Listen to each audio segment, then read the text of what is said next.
তো আজকে লাড্ডুর তাড়াতাড়ি স্নান হয়ে গেছে, প্রায় 12:30 নাগাদ। ঘুমানোর নাম নেই, দস্যুবিদ্য করছে। আমি ক্যামেরাটা সেট করেছি স্ট্যান্ডে, ও স্ট্যান্ডটাকে নিতে আসছে। ঠিক আছে, এবার আমি একটু পিছনে করে দিয়েছি, ধরতে পারিনি। তারপরে পায়ে ওর ব্যথা, ওর প্রত্যেকদিন পা ব্যথা। ওর পাপাকে বলে পাপা পা পা পা, ওর পা টিপে দেয়। ঠিক আছে, অনেক খাটাখাটুনি করে তো, এ মাথা ও মাথা হাঁটে, দৌড়াদৌড়ি করে, তাই জন্য খুব পায়ে ব্যথা তো, তাই জন্য পা দেখাচ্ছে। তারপরে এদিকে একটু দেখলো স্ট্যান্ডটা এগিয়েছে নাকি, দেখছে এগোয়নি, উঠে চলে গেল ওইদিকে।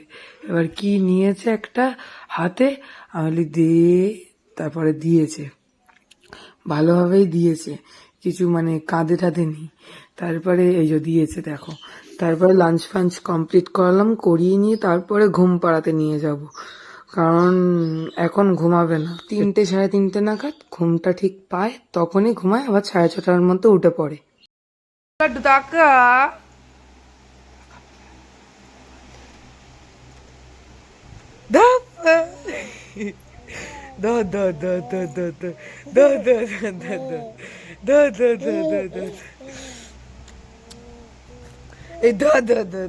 তবে লাঞ্চ ফাঞ্চ কমপ্লিট করিয়ে এখন বাইরে নিয়ে এসে পাপা স্নান করছে।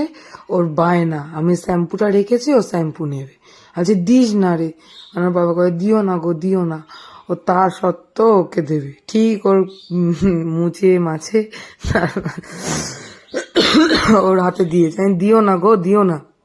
কে কার কথা শোনে? ও তো আমার কথা শোনে না। ঠিক আছে, ও ধ্যাতা, এও ধ্যাতা, দুজনেই ধ্যাতা, আমার কপালে দুটোই ধ্যাতা পড়েছে। তো চলো, টাটা, বাই।